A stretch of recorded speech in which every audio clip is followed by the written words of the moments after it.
The Collingwood team that played yesterday with an average age of 28 years and 82 days is the oldest that any club has put on the park for their first game of a VFL/AFL season, and they looked at...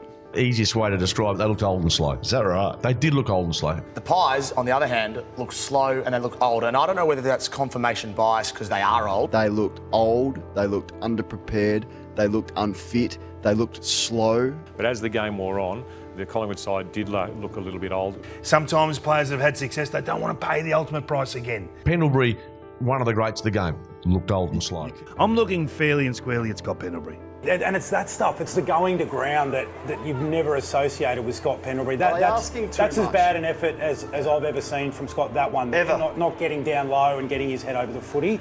Pendlebury at 37 was just average. Could have shown 15 edits between Scotty Pendlebury, Nick Dacos, Josh Dacos. They just didn't have the same desire to go the other way. Spending 6 months preparing for the season, surely the opening round, you know the conditions. It's not like it's 40 degrees. You should be prepared better. One of the big things. He wasn't prepared. So with a half of footy to go, that's the result you get from Nick Dacos. And I just want to take you back. Not his fault though. He was, well, no, 100% it's his. 100% it's his fault. You mentioned Nick Dacos. He is a lot quicker going that way than sometimes he was defending today, and the others need to help out more. So it is a watch early on because they were disappointing, the Pies. We've got to get goal side of Nick Dacos because he goes one speed forward and one speed backwards. They're different. They're totally different speeds.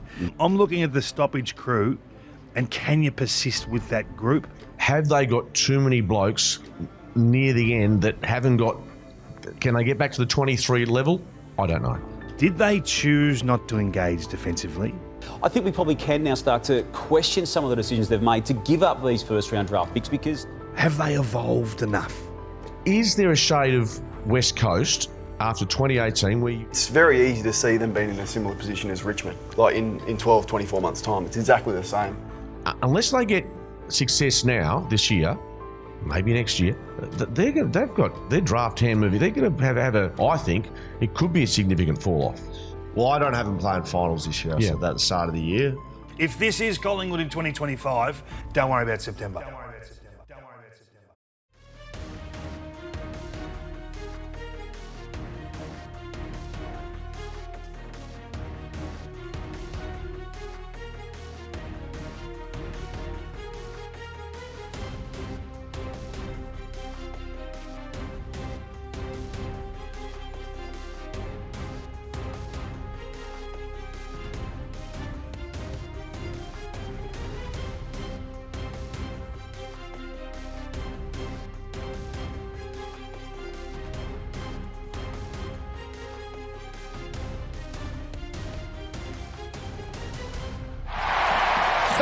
Too old or too slow now, the Pies.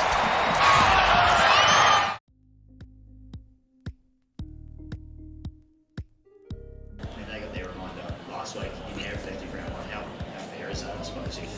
It's not for me to say the AFL make the rules. I don't make them. I get told to operate with them.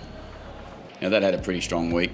They were going to be hard to play against here at the G, and look, we look like the team who didn't play last week. They looked like a team who had played and got a reminder. Now, it's pretty obvious that Kenny can't say what he wants to here, so I'm going to say it for him.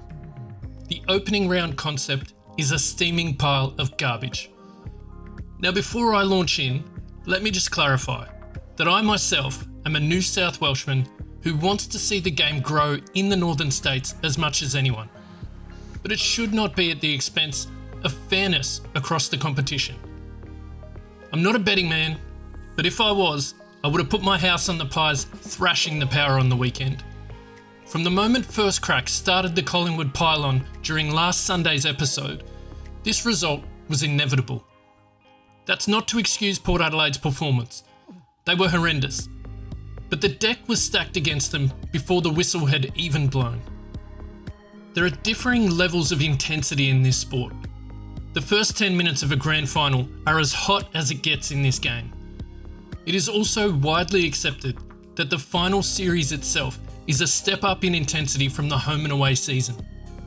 Big games in front of big crowds on a Friday night at the MCG also sees the heat rise more than a graveyard game between two bottom clubs at Marvel on a Sunday arvo. And the start of the home and away season is a massive step up from the pre-season. So if we all know and accept this as common knowledge, then we also need to accept that the Pies had a massive leg up in their game against the Power. Not only did they have their first up run under their belt, but they had also been torn limb from limb in the media throughout the week. If we were to measure intensity levels, I'm sure that the match, after having everything from your recruiting strategies to your game style, to the age of your personnel, to your desire to defend, to your entire preparation question, it would rank somewhere in between a blockbuster game and the first week of the finals. And that's what we saw on the weekend. One team was coming off a 2-week break after pretty much a pre-season training run against the Saints, whilst the other team was like a snarling caged animal, ready to be unleashed, playing for their lives so that the heat of the spotlight could be transferred elsewhere. I guarantee that had these two sides played each other first up last weekend, the Pies, after toying with the Tigers in their pre-season match, and the Power after belting the Saints, that the result would not have been nearly as lopsided as eventuated. I would have still had Collingwood as favourites, but at least Port would have had a fighting chance.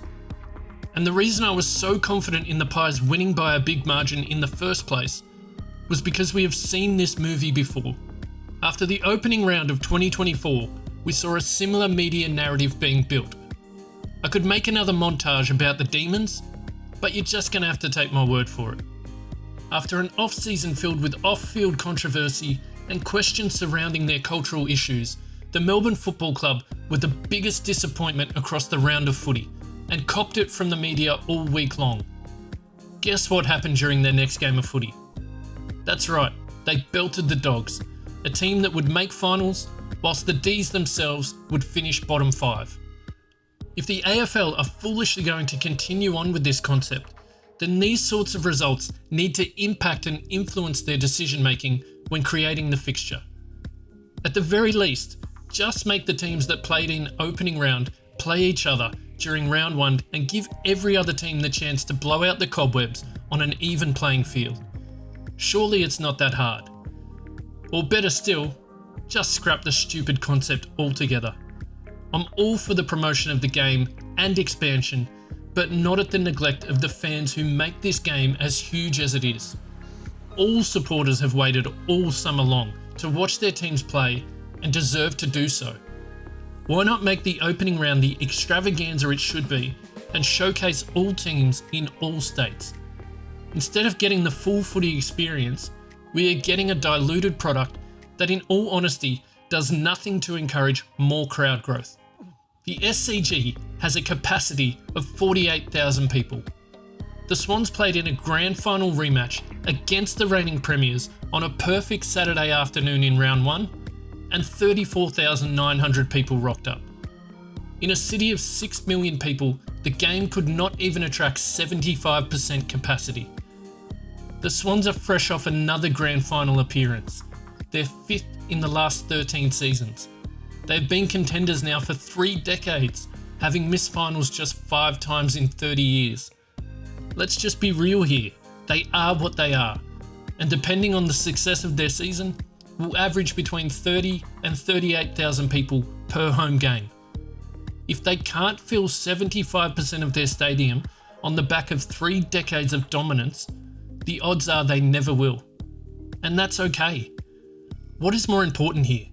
A few thousand more bums on seats in the northern states during the first week of the season, and then a revert back to the norm attendance-wise, or the integrity of this elite sporting competition? We need to be giving every team their best chance to succeed week after week. Unfortunately, Port Adelaide didn't get that chance on the weekend, and the game and its supporters deserve better. Let us know your thoughts here. Should the AFL scrap opening round? Is there a better alternative? Drop a comment below, and as always, thanks for watching. If you haven't already, please be sure to like and subscribe, and we'll see you next time.